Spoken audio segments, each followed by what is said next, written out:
What is up, people? It's the Week 14 edition of Wake and Rake.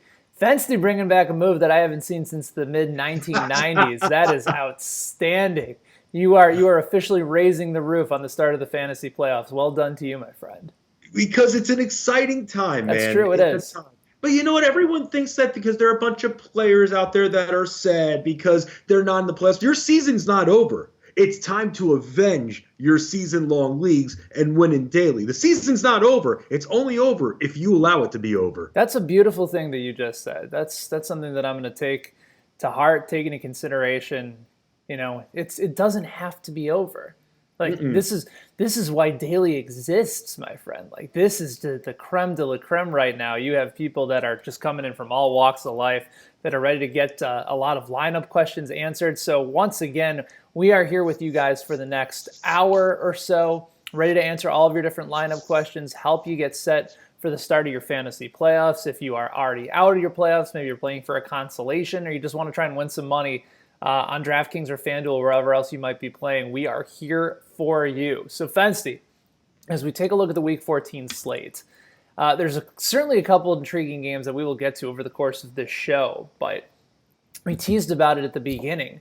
Like, this is a week where all of a sudden some weird, strange backup running backs are coming into play, but if you actually look at the matchup and you look at how everything is set, and guys like Bilal Powell, guys like Patrick Laird, even maybe somebody like Darwin Thompson, if you feel like you're going to roll the dice a little bit, all these guys might actually be in play this week.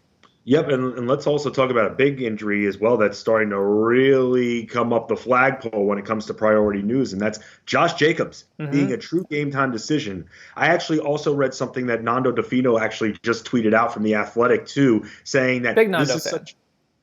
saying that this is such a make-or-break game for the Raiders season that Josh Jacobs, who's been playing through a fracture, could be shut down after this game.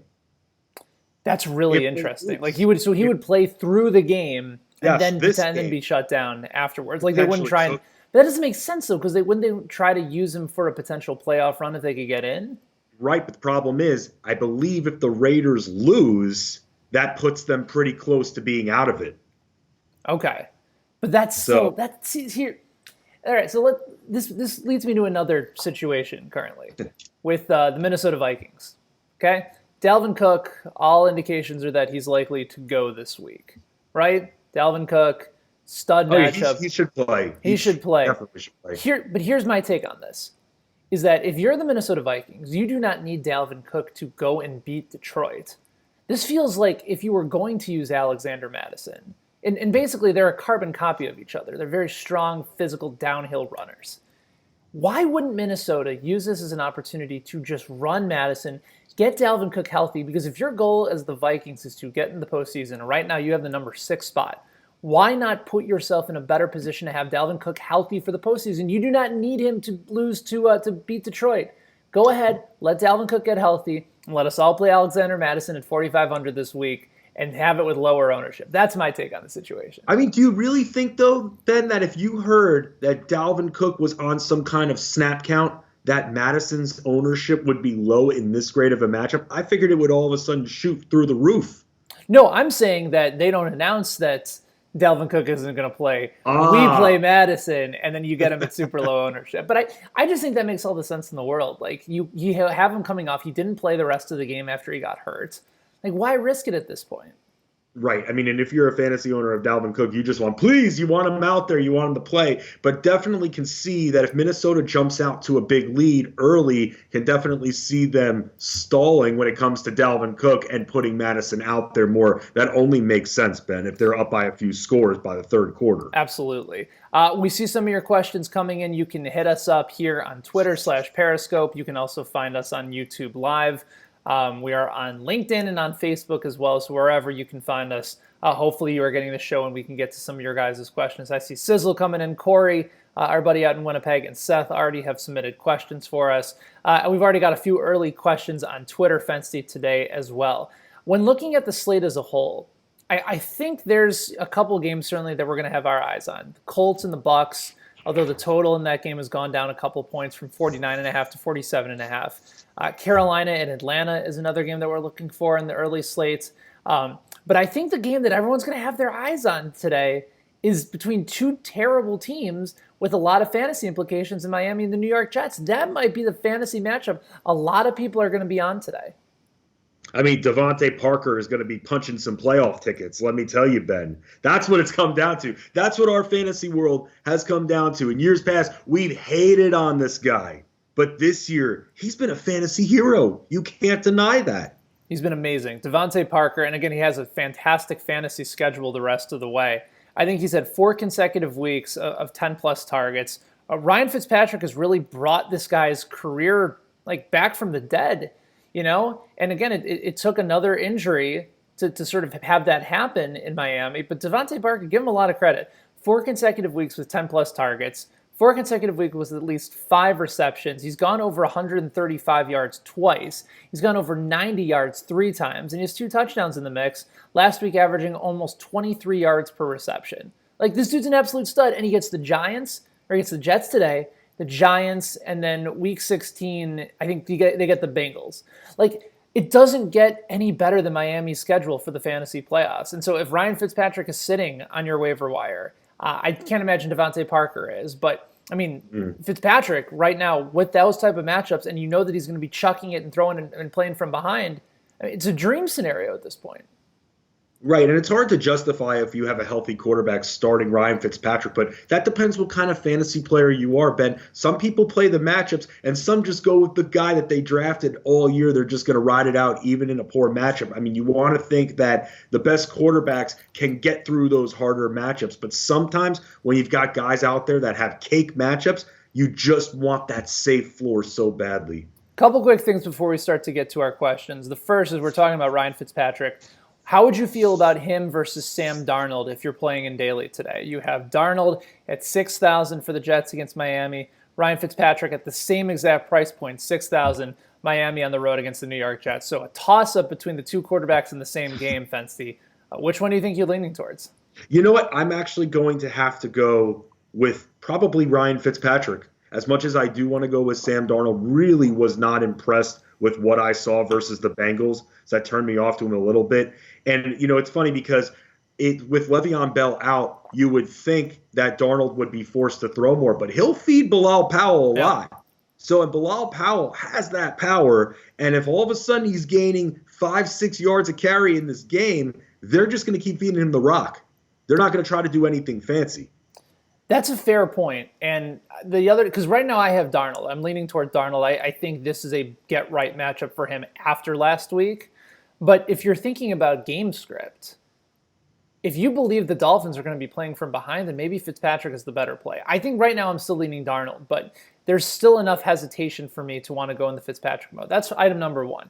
And already seeing more questions come in from Casey Chief Keef. I am Jay Kwando. PD Dubs checks in. We're going to get to all your guys' questions here on the show today. So thank you guys for sending them in. We will get to them in just a second. I want to congratulate you. This is the first time we've had a chance to do the show together with you now the full-time host of Alarm After Hours, SiriusXM Fantasy Sports Radio, Monday through Friday, midnight to 2 a.m. East Coast time. That's a prime time slot on the West Coast too, with 9 to 11. So Fensty's got his own show. He's now on 6 days a week on SiriusXM. You've worked your ass off for this, buddy, so I'm so thrilled for you. Congratulations. Where can people go and find that show and listen to you? Thank you, Ben. Thank you very much, and your ongoing support, and not only as a great industry person and coworker over these years, but also a great friend, Ben. That's who you are, and that's the testament of who you are as a person. So with you currently in that free agent status, man, I'm telling you right now, you're an ace in the hole. You're a number 1 draft pick. And I'm not just saying that because you also are one of the nicest guys I've ever met, and I appreciate everything that you've done into making all this possible for me. Oh, you're killing it. So again, find Justin, SiriusXM Fantasy Sports Radio. When you're falling asleep late at night, have Fensty's soothing tones just help you knowing that you're going to go to sleep a smarter fantasy player. You might be up an hour and a half longer, but that's okay. It's but worth from it. midnight to 1 a.m. Eastern, Monday through Friday, I will be there for you. And then the show will shift to 2 hours come 2020 in January. So you have time to get used to it. But yes, the bottom line is you have to be excited because we're talking sports at the end of the day. And it's fun when trying to help you win. That just makes me happy to be able to help the people out. It's good stuff. Late night with Fensty. So make sure you guys are tuning in every day during the week at midnight Eastern on SiriusXM Fantasy Sports Radio, and also reading his outstanding work over at Fantasy Alarm. You ready to answer some questions, my man? I am, man. All right, here's an interesting one. Our buddy Sizzle checks in. It's a wide receiver toss-up, half-point PPR. Odell Beckham Jr. against the Cincinnati Bengals or Calvin Ridley at home against the Carolina Panthers. Fensty, this is if we've held on to Odell Beckham all year, we wait for matchups like this where against the Bengals. However, Jarvis Landry has really taken over that number one wide receiver role, and Calvin Ridley has gotten plenty of volume for Matt Ryan, and he's at home. So where are you going here? I'm so glad. We'll answer that question in just a second because I'm so glad you brought up Odell Beckham Jr. I read a report this morning from Ian Rappaport, so take it as you will. I love the weekly Ian Rappaport disclaimer from you. I'm not saying he's bad. We have to raise awareness that, you can't always believe everything you read. But something that I have read is that Odell Beckham Jr. has been playing with a sports hernia all season long and now is facing potentially off-season surgery, Ben. So Odell Beckham Jr. owners could be playing with damaged goods here. That's my one thing, because I love this Panthers matchup so much for the Falcons. I love it on both sides. I'm going Curtis Samuel in a lot of my leagues. I want to go Calvin Ridley here so badly, especially after seeing that report that Odell Beckham Jr. is quite possibly not even close to 100%. That's crazy to think about. I can't even imagine playing with the sports hernia, let alone playing football.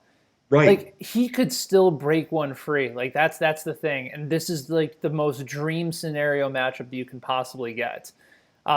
Conversely, the Panthers are in complete disarray right now. They fired Ron Rivera. I don't even remember who's taking over for him. So are you still leaning Odell Beckham even with the sports hernia, or are you going with Ridley in this matchup? Man, again, with playoffs on the line, I feel like I have to go Ridley. I really do. I just, again, and I thought Odell Beckham Jr. had a strong matchup last week, and it didn't come through. And I'm just wondering if he's really bothered by this injury. Okay, here's the reason I think you go Ridley, is look at the target share. Target share in the last 3 weeks has been sensational. 3 weeks ago at Carolina, who they are playing again today, this time it was on the road. 8 targets, 8 catches for 143 yards and a touchdown. The week after against Tampa Bay, 14 targets, 6 catches, 85 yards and a touchdown. Last week against the Saints, the really tough Saints, 8 catches, 10 targets, 91 yards. I think Ridley is the safer play. Beckham is probably going to be the upside play. But again, if you're dealing with the sports hernia, playing through it, even against Cincinnati, I think Ridley Sizzle is the play for us. Are you still as comfortable, Ben, on Ridley, even with Austin Hooper back in the mix? I am, because I know that Hooper could still see plenty of targets, but I just think that frees up Ridley. It's the same thing like with Julio. Having Austin Hooper back there, I think is beneficial to them because it's just another guy that the defense has to be aware of. Like, maybe he sees a little less targets, but I think it frees him up for more receptions, and that's what we really need. So I think Ridley is probably the play, and I have Odell Beckham Jr. in so many places in season long, and I was so excited for this matchup. Ben. He could, but it's still, if you're dealing with a sports hernia Fensty, that's a shot to the nuts. It is. Shot to the hernia. From Corey, it says, if Josh Jacobs is not playing, can you trust Washington? If not, would you play Penny, Powell, or Kenyon Drake? Oh, that's a tough one. I don't know, Fensty. I don't know if I'm necessarily leaning towards Washington and Oakland, even though the Raiders have made every sort of indication that they're a ground and pound football team. Like, Derek Carr's not taken a lot of shots downfield recently. Right. So maybe the opportunity is there. But the other 3 guys, Powell, is going to see volume. Kenyon Drake, is going to see volume. And Rashad Penny the last 2 weeks has been awesome in an interesting matchup tonight. So I think if I'm choosing between all three of those, I'm probably going Kenyon Drake because he's shown over the last several weeks plenty of touches, plenty of volume, plenty of explosiveness. It's a tough matchup, though, for Arizona, but I think he can still get involved purely based on his snap count. So I think I'd lean Kenyon Drake. Yes, and again, you want to be safe in this regard because we haven't seen much of the other guys. And Kenyon Drake, like you said, Ben, has been out there. I'm fine with going that. If you're still off, if you're playing the matchups though, and you're still going off of Kenyon Drake, you're not sure. Powell is that second option to me, Ben. Powell probably one of the safer options on the board. I think Drake sort of provides both a security blanket and also some upside as well. So that's where we would go, Corey. Washington might end up with the most amount of carries, but we just don't know what the Raiders decide to do. And Tennessee's not terrible up front either. They've given up some big games to some running backs, certainly the Leonard Fournette game against them, but that was mostly due to a blowout. So I don't necessarily think that he's a guy that I would trust. Penny was the guy that I used a lot of free agent bidding for, Fensty, in the event that Chris Carson fumbles again, because then Penny is going to take you to a fantasy championship. But, it's against the Rams. They're on the road. I think the Rams win this game outright, and I don't know if I love the matchup for him this week. I just want to say this, Ben, that I know Penny is a little bit more involved, but at the same time, even when Carson has had his fumbling issues throughout the season, the Seahawks coaches have repeatedly said that they are sticking to their running back plan. Now, Chris Carson goes out there, fumbles the ball 4 times. That might change. But with the issues he faced early on in the season and then the issues he's faced in recent weeks, they've still stuck to the plan that Chris Carson is their number one guy. Absolutely. From Seth, checks in each and every week here on the show. It says, pick 2 of the following running backs, half-point PPR. Manny Sanders, Devin Singletary, Bilal Powell, or Benny Snell. So Miles Sanders, Eagles have that great matchup against the New York Giants. I assume that Jordan Howard is likely to be out once again, so I think Sanders becomes an immediate must-play. And then we have to decide, Fensty, between Devin Singletary at home against the Baltimore Ravens, Bilal Powell at home against Miami, or Benny Snell on the road against Arizona with no James Conner this week. Half-point PPR. So this is another really tough one. I think these guys are kind of ranked all in a very similar point. Powell's going to see some opportunities in the passing game. Same thing with Singletary. Snell will not. Benny Snell does not get pass catching opportunities. So I think I'm probably eliminating him. So between Devin Singletary and Bilal Powell, do you have a preference either way? I'm going to go with Bilal Powell here. Okay. He has less competition there in the running back core with no Le'Veon Bell. So I think we just have to go with the lesser of 2 evils in that regard. I know for sure that he'll probably see a little bit more volume. Singletary in the last few weeks has had 15, 21, and 14 rushing attempts. He's averaging just under 5 yards a carry in all 3 of those games. But I just think Powell's going to see more carries and more targets in this game. So he's probably the safer play. Are you taking Benny Snell out, though, just because of the lack of targets? Because, Benny Snell has been plenty involved, too. For sure. He'll probably get more rushing attempts than both those guys. But he's not averaging a whole lot of yards per attempt. He's gotten in the end zone once. And Arizona just stinks. I know. They're bad. I still think I'd lean with either Singletary or Powell. And I'm probably going to go Powell in this matchup. Right. Yeah. Be safe there. Yeah, but again, it's not like Snell's a bum in this matchup. No. He'll probably Pittsburgh. It's not like Pittsburgh is running out, Roethlisberger and their old squad. It's Duck Hodges and James Washington and Benny Snell, against Arizona. So it's going to look very different than what the Rams did to them last week. And I don't think they're going to want to get embarrassed. Don't forget about Vance McDonald. We'll get to Vance McDonald in a second. That's if everyone's going to start to follow the flow chart, Vance McDonald's going to be the most popular tight end on DraftKings this week. From Mark, checking in on Periscope, he says, I have Sony Michel, Marlon Mack, and Robbie Anderson. Who do I play in my flex?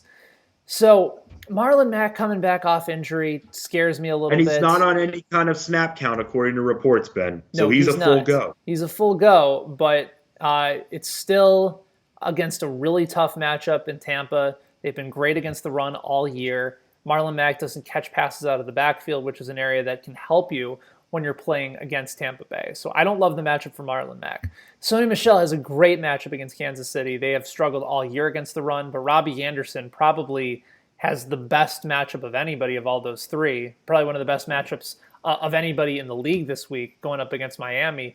He's somebody that I'm willing to take some stock in, but he's probably not going to be as safe as the other two. So I'm still going Robbie Anderson, though. Okay, so I'm just going to tell you this about Robbie Anderson. The last time the Jets and Dolphins met up, he didn't really come through. It was more Crowder that came through, and that's the one problem. It makes me wonder is if we have to chase that long pass. That's the big thing. Like, he's not going to be a possession receiver. This is a guy that if it's open downfield, it's really so boom or bust. But I can't trust Sony Michel despite the matchup. That's the problem. I don't like Sony Michel. He gives you even looking at his carries in his last 3 weeks, 10, 20, and 10, that's not safe. Although with Robbie Anderson, you're starting to see for 3 consecutive weeks the targets go up. 2 touchdowns in the last 3 games. Last time out against Cincinnati, 10 targets, 7 receptions for 101 yards. Like, if he can't light up Miami this week, I don't know when he'll be able to. Right. And maybe the contrarian play, Fensty, is with everybody going Darnold and Anderson in daily. This is an opportunity to pivot to Crowder or go to Ryan Griffin again. Yes. Hopefully Ryan Griffin plays. Le'Veon Bell is out because he's sick. Ryan Griffin is also sick as well.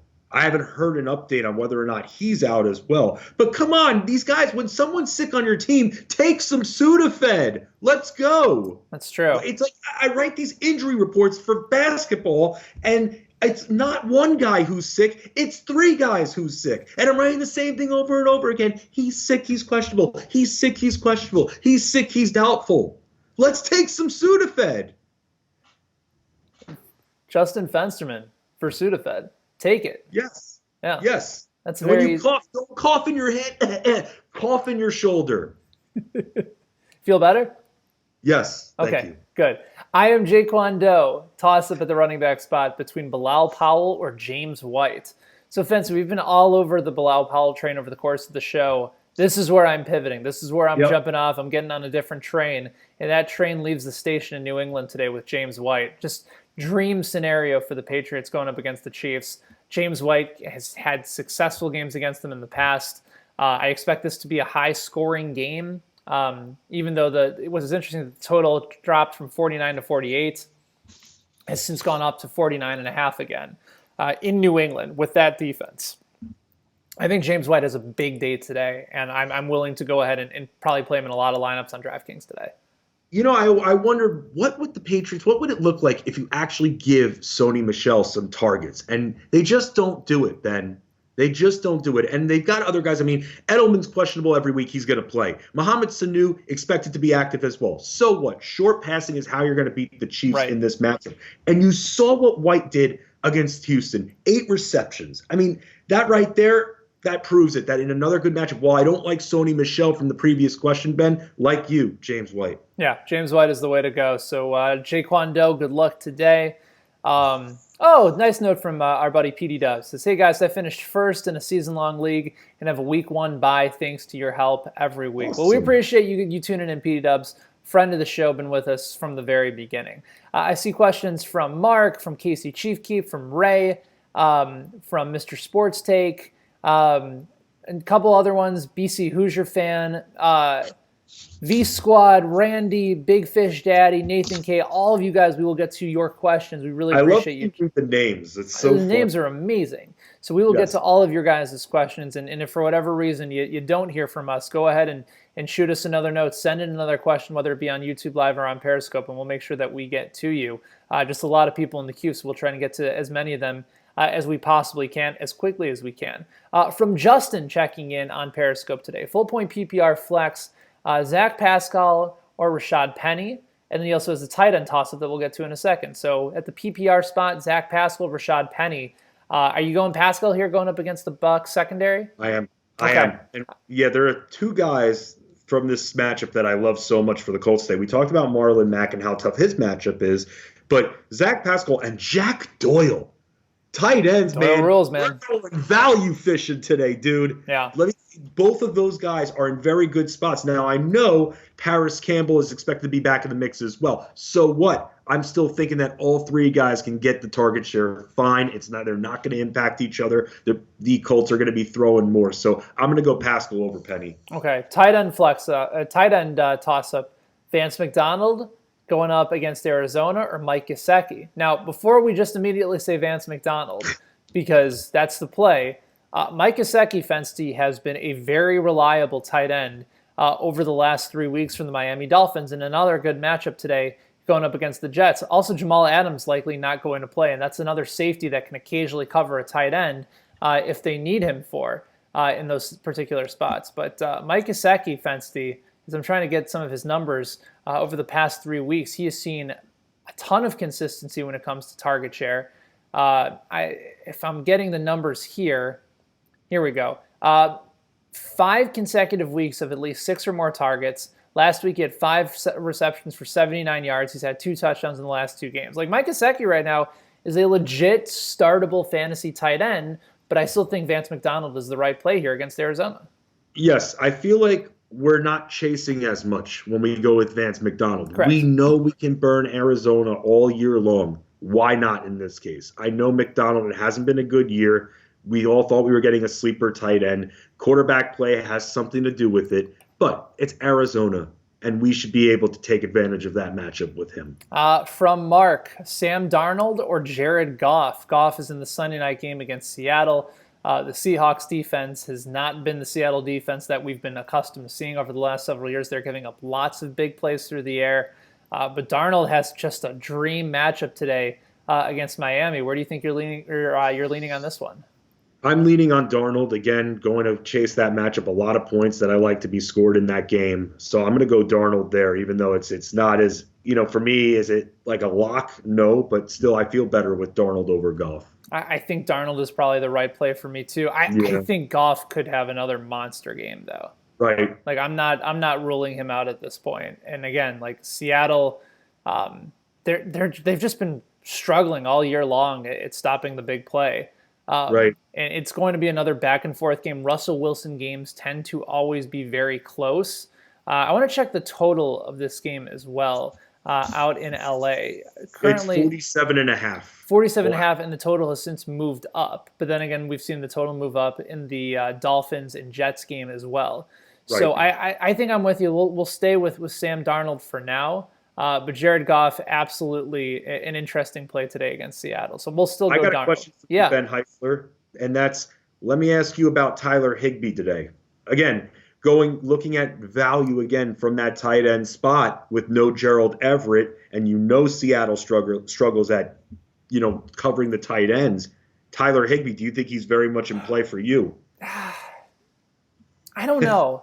Just because I was trying to figure out whether or not it was more of the matchup against Arizona for Higbee as opposed to Tyler Higbee being some sort of revelation at the tight end spot. Like, we kind of thought the same thing about Gerald Everett, and then he had some hot weeks and then some off weeks, and I thought part of the reason he was having a lot of success too was because they weren't going as many 3 wide receiver sets. They were incorporating more 12 personnel, using more of the tight end.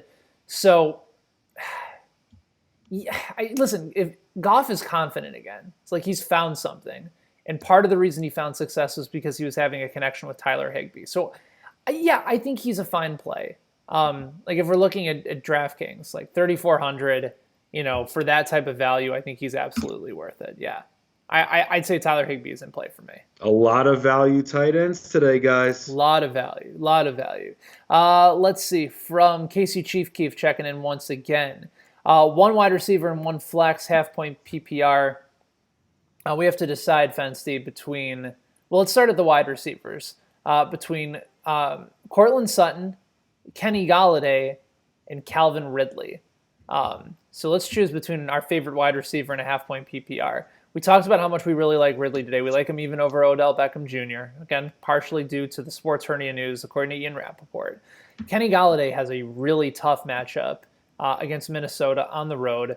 And Cortland Sutton, I'm trying to remember who the Broncos are playing today. They're in Houston, correct? Yep. Okay. So I like Cortland Sutton's volume, consistent volume over the last several weeks. We love attacking Houston. We love attacking Houston as well. But do you trust him enough over Calvin Ridley this week? No, again, I when I see a matchup I love like this Panthers-Falcons matchup, it's really going to be hard for me to go against those options there.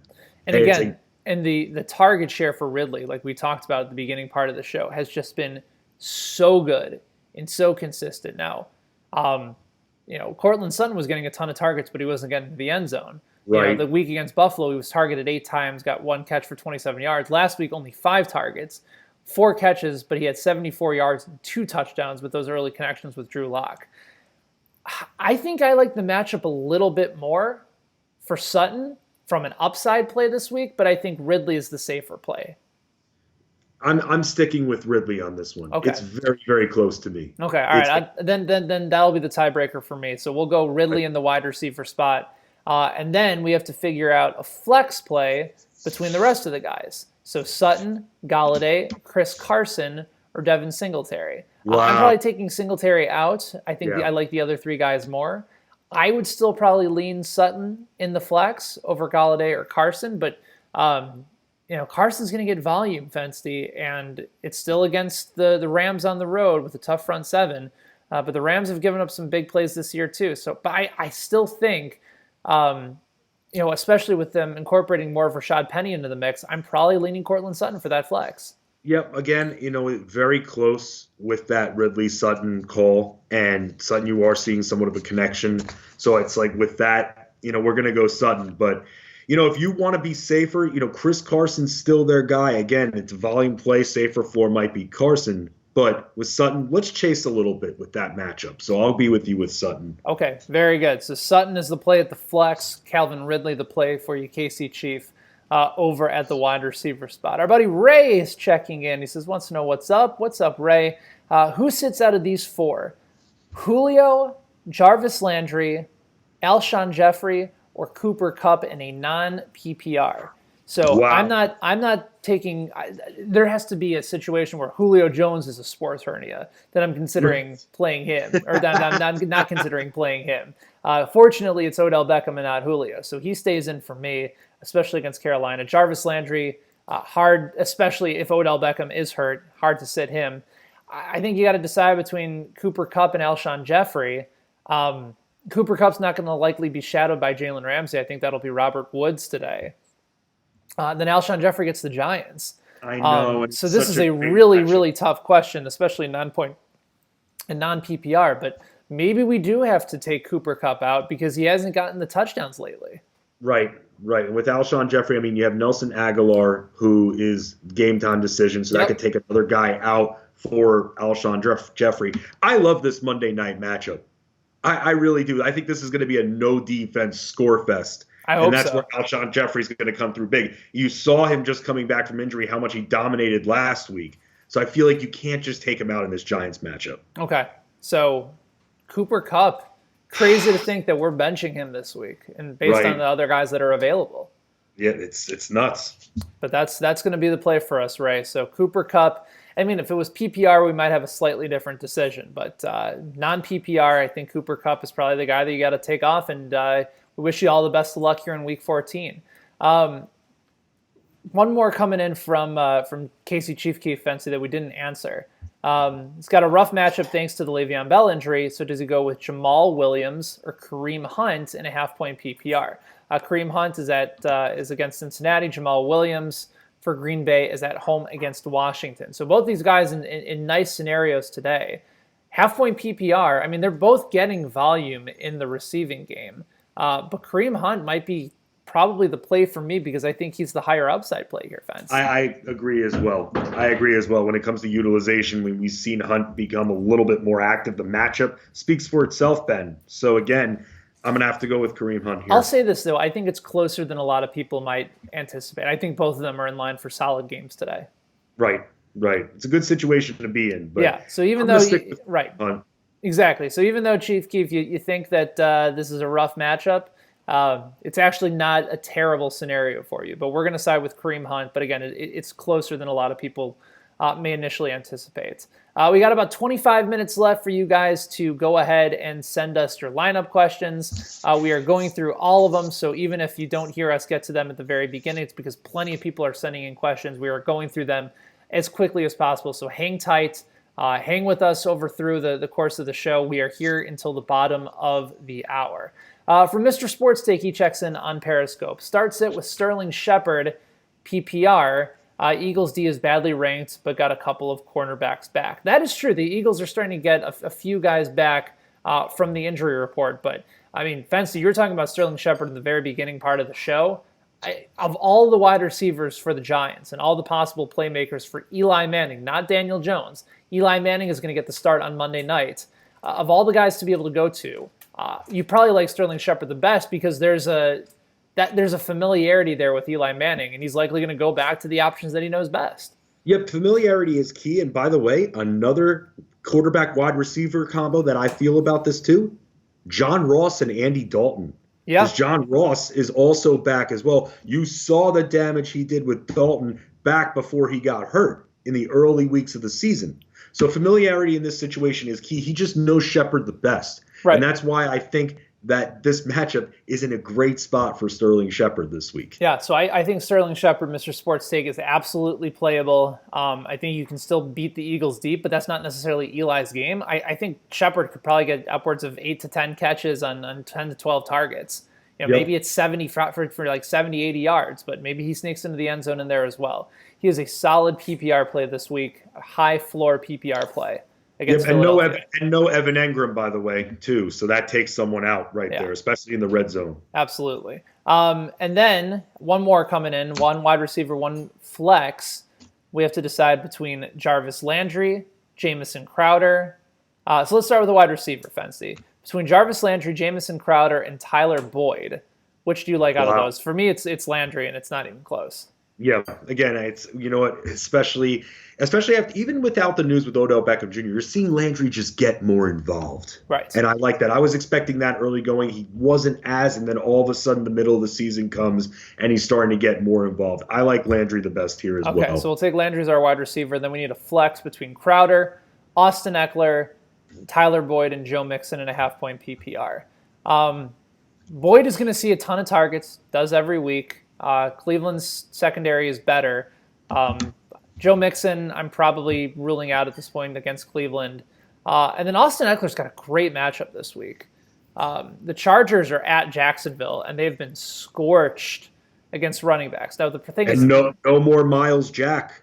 No more Miles Jack. And the thing about Eckler is that even though he plays more like a wide receiver, do you trust that he gets enough targets and volume, Fensty, and not be completely eaten up by Melvin Gordon, who I think might be getting a little overlooked this week? Melvin Gordon is only 6,400 for the Chargers at Jacksonville this week. I think this is a great matchup. I think Melvin Gordon, and I've been saying this for the last few days on SiriusXM, I think Melvin Gordon has a chance to be the number one running back in fantasy this week with this matchup versus Jacksonville.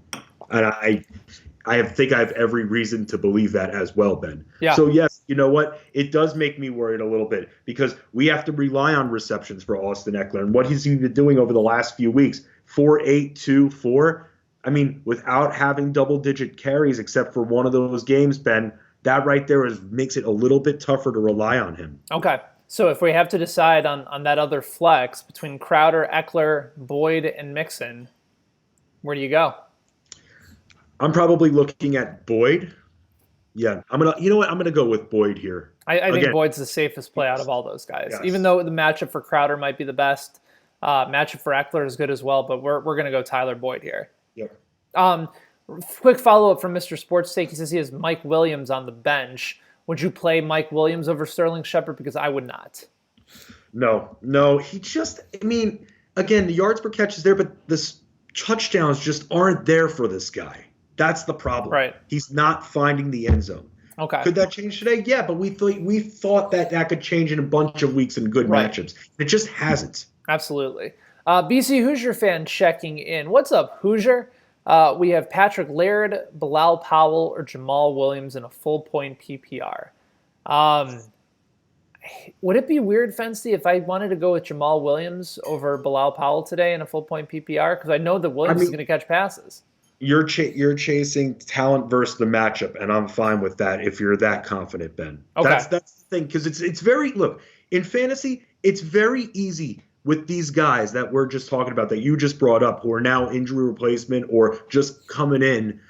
It's very easy to chase the matchup. Right. But if you out there, and this is where watching the games comes in as well, if you see the talent, then you go with the talent. It's not always about the matchup. I think that's the right call. So, but I mean, do you feel comfortable enough going with Williams over Powell?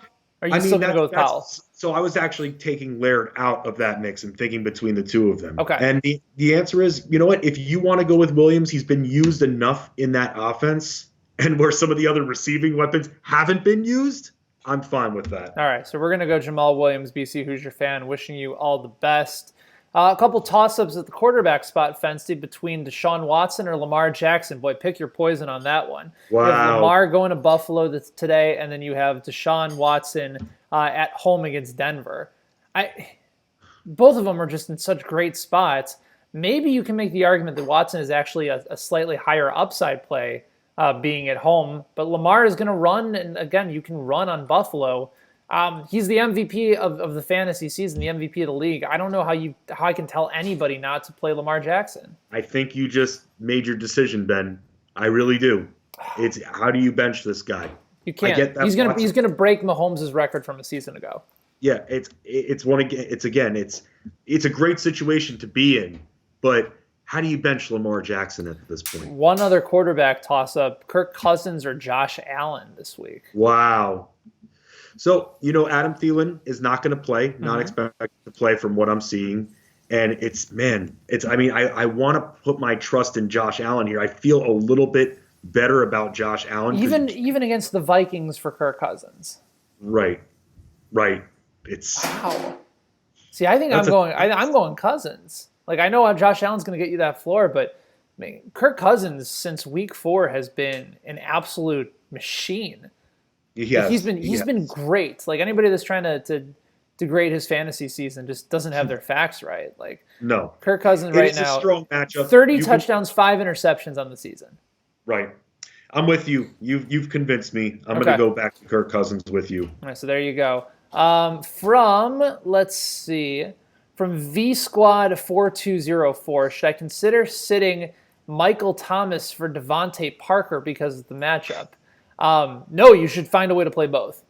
I agree with that, Ben. Look, it's a bad matchup for Michael Thomas, but this is where you drafted and paid for Michael Thomas because he is the best receiver in the game. Correct. Maybe, you got Hopkins, you could put some other players in there, but Michael Thomas, yes, he didn't come through last week like we all wanted him to. I get that. That's going to happen. But you expect the top receivers to be able to beat bad matchups, Ben. I agree. I think from a safety standpoint, a lot of those top-tier wide receivers are probably guys that you can still feel really comfortable with, especially if you drafted them early. Now, again, based on the right matchup, I don't mind benching a guy that I drafted early in the fantasy playoffs, but Michael Thomas isn't that guy.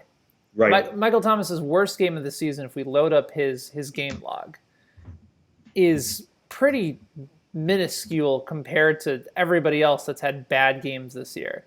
The worst game that I can see for Michael Thomas was probably last week, where he was targeted 8 times, had 6 catches for 48 yards against the Falcons, didn't have a touchdown. Like, that's your worst game of the year? Like, I'm starting you each and every week, man. Like, that's still almost 11 full-point PPR points. Like, right, and that's literally, he's hit double figures every time. We've seen guys like Cooper Kupp, who we just brought up, have some pretty bad weeks. Yeah, oh, absolutely. Cooper Kupp had a 0 week. Yes. We've seen guys like Mike Evans have a 0 week. Right. And you know what? It's like with Michael Thomas, I don't want to be that guy, Ben, that's sitting there with Michael Thomas on his bench. I just don't. No, that's I'm with you. That's why I drafted him early.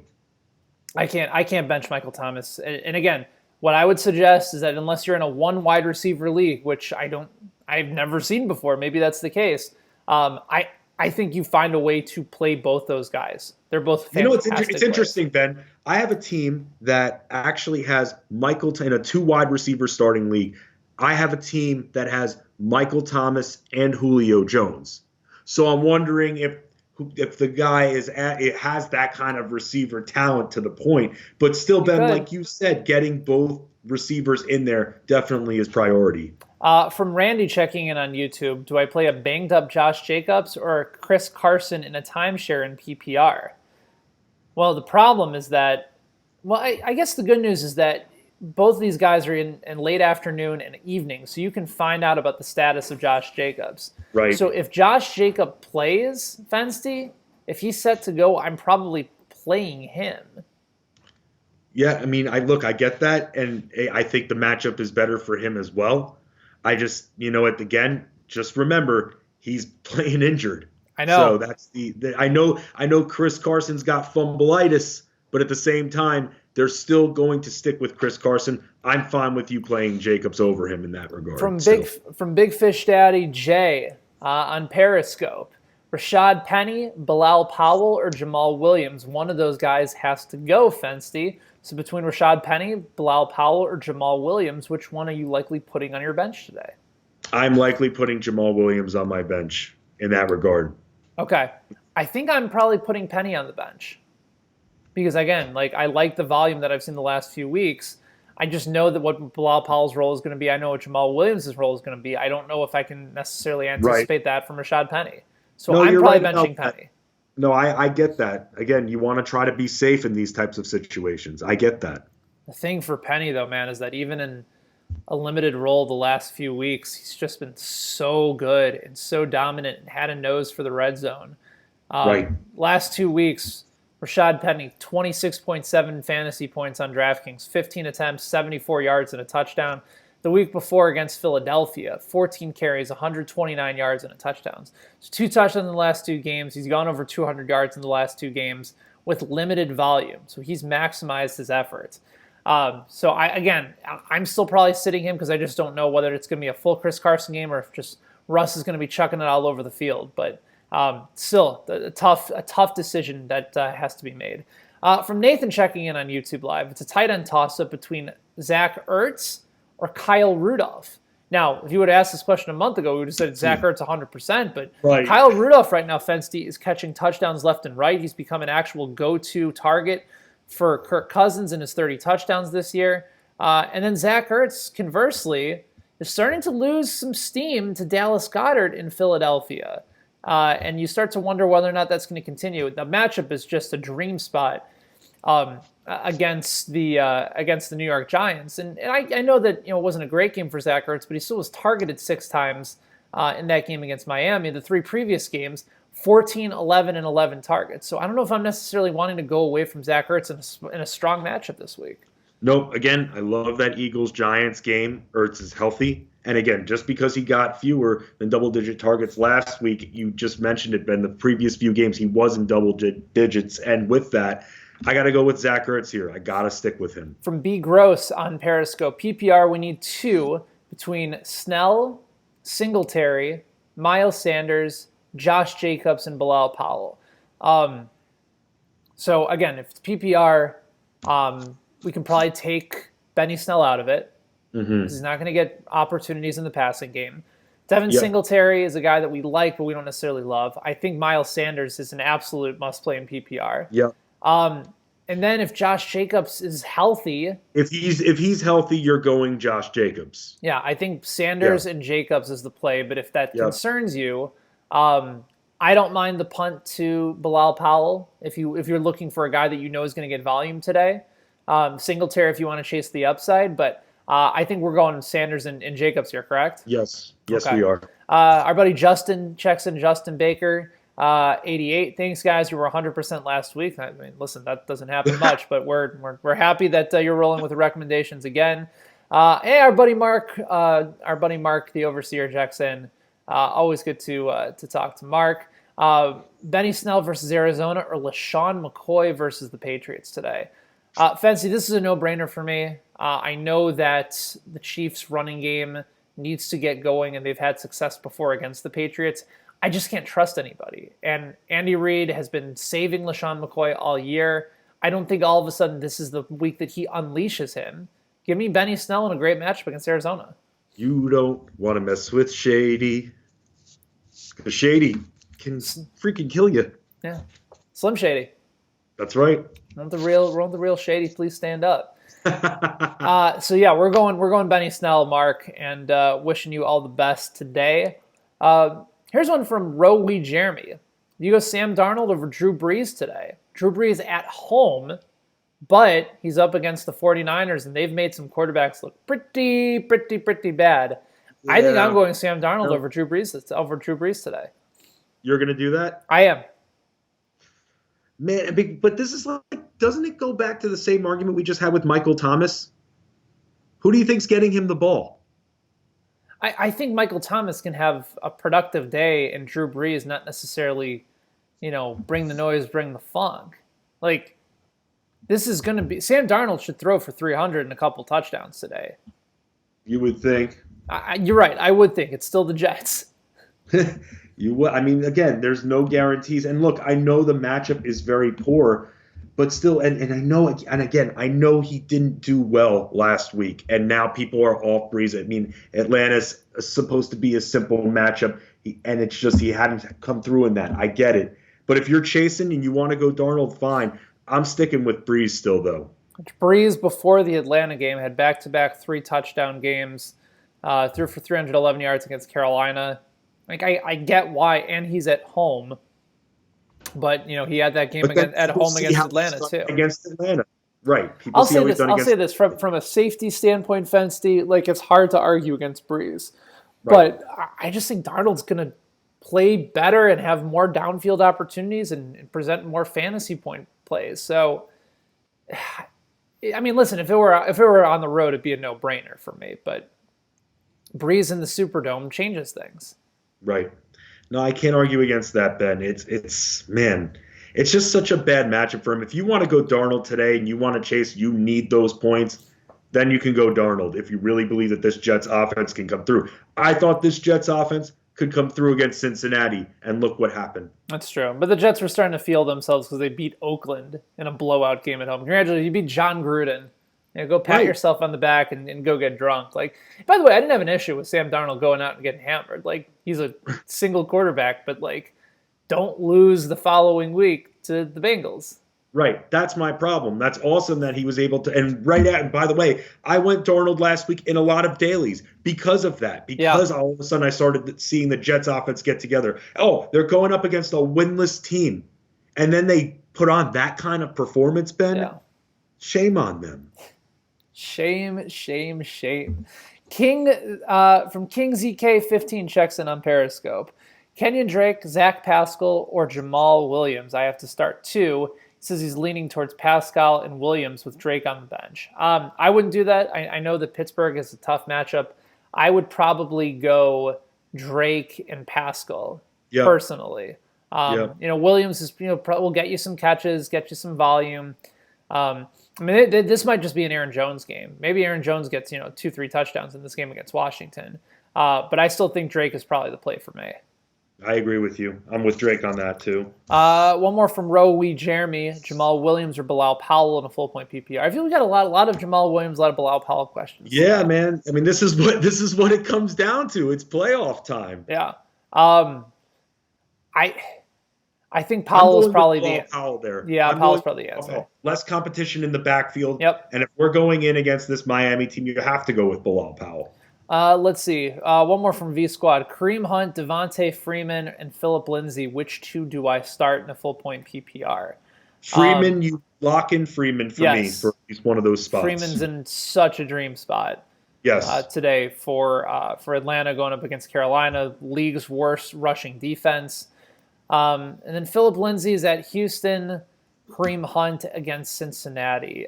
I'm probably still leaning Lindsay, Fensty, just because I know that they're really trying to make more of a commitment to have him be the lead back. And that's not going to be the case for Kareem Hunt, even though Hunt could be in line for a good game. So I'm probably going Freeman and Lindsay out of those two in a full point PPR. I'm still liking the amount of carries Lindsay has gotten over the last few weeks, 13 plus. So with that, we're going to go with Lindsay here. Okay. From You Done Son 13. Bilal Powell or Odell Beckham Jr. half point PPR. Oof. I mean, this is what it's come down to for your boy Odell Beckham. He's now getting sit him or start him with Bilal Powell. Listen, people are chasing the matchups, and I see that, man. Ugh. It's a good matchup for Powell. Makes me sick that this is what it's come to. I mean, I still have to stick with Odell Beckham Jr. Yeah, I am too. I don't love it. Trust me, I do not love it. So if you are one that chases the matchup, you want to go with Powell, I don't hate you, but I'm going to stick with Beckham here. From KC64134 on YouTube, full point PPR, Bilal Powell or Ronald Jones? Ooh. Our first Ronald Jones question of the day. The Bucs are hosting the Indianapolis Colts. Yeah, it's a solid matchup here. I'm gonna actually, in this case, man, because you know what? Just when I think that Peyton Barber is out, he swipes it and he just comes in and he takes it away from Jones. Yeah, because Jones can't pick up a blitz. Yes, and that's really what it comes down to with these guys, Ben. It's because I really want to go Ronald Jones in this matchup. But if the volume, you've really done a good job convincing me, the volume is just going to be there for Bilal Powell today. I mean, who else is it going to be? Chase the upside. I mean, is Ty going to get some carries here? That's what I'm wondering too. Is it just as easy as what we all expect it to be? I think Montgomery probably gets a little bit of run. Right. I just think they know that Powell can catch the ball out of the backfield, and Le'Veon has gotten so many pass catching opportunities that wouldn't surprise me at all. All right, so Bilal Powell, Ronald Jones. We're going to go Bilal Powell. Quarterback toss-up between between Russ. I was trying to figure out who Russell was, and I realized it was Russell Wilson. Russell Wilson or Jameis Winston. It's hard for me to ever go against Russell Wilson unless the other choices are Lamar Jackson and Deshaun Watson. So I'm going Russell here. And then A.J. Brown or Zach Pascal at the wide receiver spot. So Zach Pascal. Yeah, Pascal's the safer play. Although A.J. Brown, I actually really like the matchup going for a deep ball threat against Oakland. And the way that Ryan Tannehill... Are you surprised, Fensty, that we haven't gotten any Ryan Tannehill questions for the fantasy playoffs? Because he's been really good. I actually am. And it's interesting because we're getting so many of these low-end running backs. We haven't really gotten those low-end quarterback questions. Right, absolutely. From, let's see, Justin T, 1779, Tom Brady against the Chiefs or Kirk Cousins today? I'm going Cousins against the Lions. That's not it. I mean, the Chiefs defense has been bad, but they've actually been okay in pass coverage. I'm going to go Cousins here. I'm with you. And then one other one from Chris KC1, half point PPR, Cooper Kupp or Devontae Parker. It's Devontae week, baby. It is. That's where we got to go. And there you have it. Those are our questions for week 14 of the fantasy season. We are about to find out in the next few minutes who the inactives will be for the 12 o'clock Central Time start games. Trying to think if there's any ones that we missed. Oh, let's take one more, Fensty, if we can. Do I play? This is from JStew92. Do I play Devin Singletary against a tough Baltimore defense or wait and see if Josh Jacobs is available? Wait and see if Josh Jacobs is available. Well, the problem is that if Jacobs isn't available, then what do you do? I think Singletary is in a decent spot. If you're concerned that Josh Jacobs is hurt and not going to play, I think Singletary, even against Baltimore, you can still run a little bit on Baltimore. So I don't mind the Singletary play, especially at home. What if he's fully active by noon, Ben? Noon Eastern. Jacobs. If Jacobs is fully active by noon Eastern, then I think you go ahead and play him. Right. S. Heisler 84 said that we missed your question. If you can get it to us in the next 30 seconds, we'll answer it. Otherwise, we are going to wrap things up. Fensty, any particular plays that you're going to be playing in cash today, or any GPP plays that you like from a daily side? Anybody that you really love for today that you want to pass along? I mean, I think I mentioned this before. I mean, some of the guys I like that are very, very cheap. Curtis Samuel I like today. Again, I want to attack Atlanta, so I love DJ Moore and I love Curtis Samuel both today.